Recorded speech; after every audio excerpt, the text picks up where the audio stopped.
Plot summary of Berenice by Edgar Allan Poe. In the beginning of Berenice, the narrator, Aegeus, talks about how misery can show up in many different ways. Aegeus sets the stage for the tragedy that will happen next when he says, "Bad things happen when good things happen." Aegeus tells the reader his baptismal name, but not his family name. Instead, he says that their ancestral home, where he was born and where he probably still lives, is old and gloomy. Aegeus goes on to say that his family was seen as a race of visionaries, and that this is reflected in the strangeness of their collection of books, frescoes, tapestries, and old paintings. The library is very important to Aegeus because he was born there and his mother died there. Aegeus tells the reader about his belief in reincarnation by saying, "It would be a waste of time to say I have never lived before." Aegeus thinks that his soul lived in another body and had another life, and he thinks that his vague memories of musical yet sad sounds and spiritual and meaningful eyes are proof of this.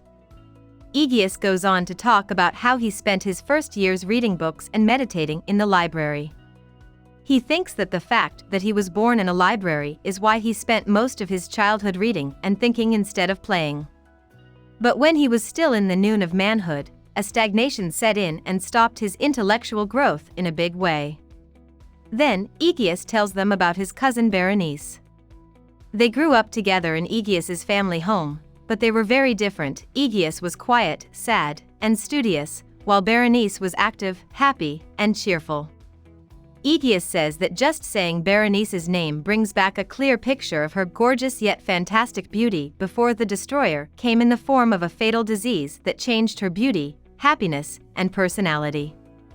The most scary thing about Berenice's illness was that it put her in a trance very nearly resembling positive dissolution from which she would wake up suddenly. At the same time that Berenice's physical illness gets worse, Aegeus' mental illness gets worse as well. It takes a monomaniac character for him to spend hours and hours on trivial things like the typography of a book or a quaint shadow falling aslant on the tapestry. Aegeus makes it clear that his obsession with these things is nothing like what a person with normal imagination would feel. Instead, it has a negative effect on every part of his life. Because of his mental illness, he sometimes loses all sense of motion or physical existence. Even though Aegeus's books give him a lot of details and ideas to think about, he tells the reader that he never really thought about how Berenice's illness changed her personality. Instead, because of his illness, Aegeus kept thinking about Berenice's less important changes, like how her physical frame was changing. Aegeus says that he wasn't in love with her even in the brightest days of her unparalleled beauty. However, as her illness takes away her beauty, he can't help but be drawn to her. Aegeus asks Berenice to marry him during a bad time, and she says yes.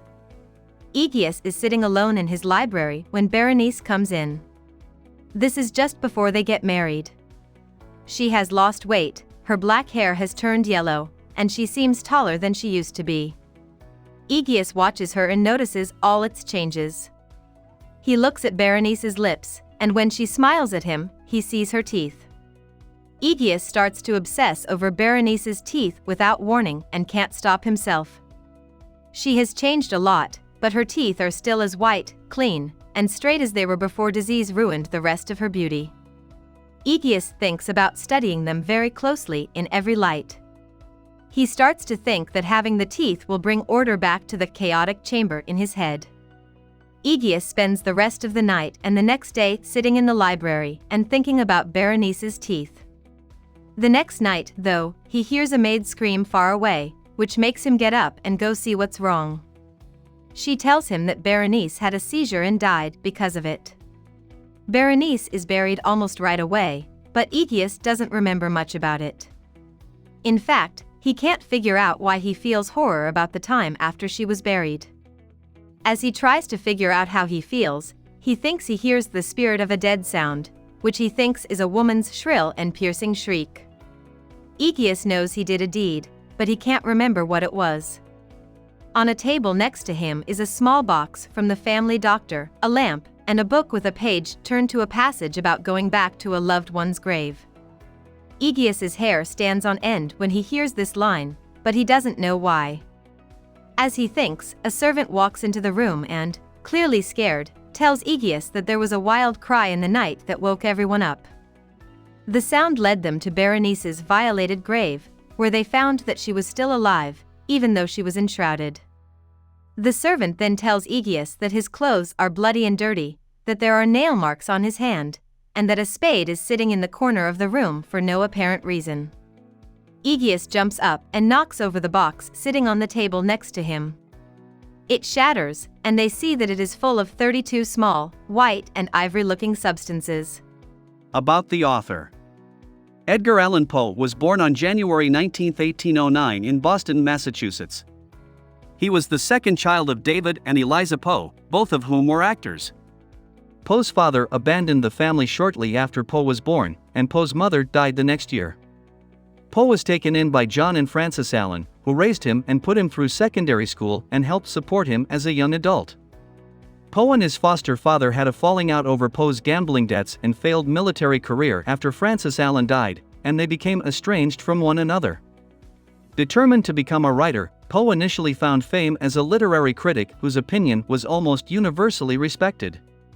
His poems and short stories were also popular, but the Panic of 1837 meant he was not always paid for his work and he frequently found himself living in dire poverty.